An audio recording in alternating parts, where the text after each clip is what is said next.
Asia net news. मैं हूं Neha Joshi. UP चुनाव 2022 नजदीक है और नेताओं का उत्साह चरम पर। क्या है राजनीतिक हलचल, आइए डालते हैं एक नजर।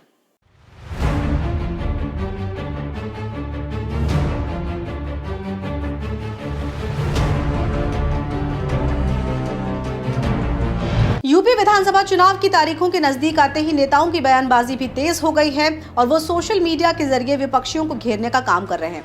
हाल ही में यूपी के डिप्टी सीएम केशव प्रसाद मौर्य ने पूर्व मुख्यमंत्री अखिलेश यादव पर निशाना साधा और कहा, फर्क तो है अखिलेश जी, आपकी सरकार में सरकारी योजनाओं का लाभ सिर्फ धर्म विशेष की बेटियों को मिलता था, जबकि भाजपा का मंत्र है सबका साथ सबका विकास। इसीलिए हर धर्म की बेटियों को जन्म से लेकर स्नातक तक कन्या सुमंगल योजना के तहत आर्थिक मदद दी जाती है।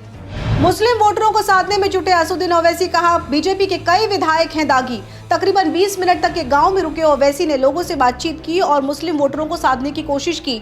उन्होंने कहा कि बीजेपी के कई विधायक दागी हैं। पार्टी ने अब तक केंद्रीय गृह राज्य मंत्री अजय टेनी पर कोई कार्रवाई नहीं की है। चुनाव से पहले सुभाषपा के राष्ट्रीय अध्यक्ष ओम प्रकाश राजभर का नया चुनावी वादा, कहा अगर चुनाव जीतते हैं तो ग्रेजुएशन तक की शिक्षा मिलेगी मुफ्त। आपको बता दें, उन्होंने ट्वीट करके ये भी कहा कि अगर वो चुनाव जीतते हैं और उनकी और सपा की सरकार गठबंधन में बनती है तो वो ग्रेजुएशन तक की शिक्षा मुफ्त में देंगे। साथ ही उन्होंने कहा कि कोई भी समाज, देश या प्रदेश शिक्षा की बदहाली की वजह से तरक्की नहीं कर सकता, इसलिए उनका संकल्प है कि सबको मुफ्त शिक्षा स्नातक तक मिलनी चाहिए। सुभाषपा के राष्ट्रीय अध्यक्ष ओम प्रकाश राजभर के बेटे अरुण राजभर का एक विवादित पोस्ट सामने आया जिस पर शिकायत दर्ज की गई। उन्होंने पत्रकार को मारने की धमकी दी है। दूरदर्शन के वरिष्ठ पत्रकार और एंकर अशोक श्रीवास्तव को मारने की धमकी अरुण राजभर ने हाल में दी। आपको बता दें कि कुछ दिन पहले अखिलेश यादव के गार्ड द्वारा पत्रकार की पिटाई का विरोध अशोक श्रीवास्तव ने किया था, जिसके बाद अरुण राजभर ने उनको ही धमकी दे डाली। और प्रधानमंत्री नरेंद्र मोदी की तस्वीर वाली साड़ियां इस वक्त मार्केट में धूम मचा रही हैं, महिलाओं के लिए आकर्षण का केंद्र बनी हुई हैं।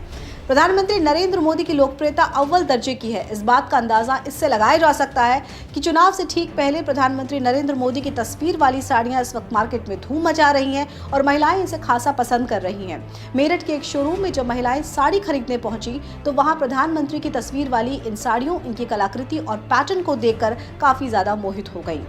प्रधानमंत्री की तस्वीर के साथ साथ इन साड़ियों पर सेना की तस्वीर को भी उकेरा गया है।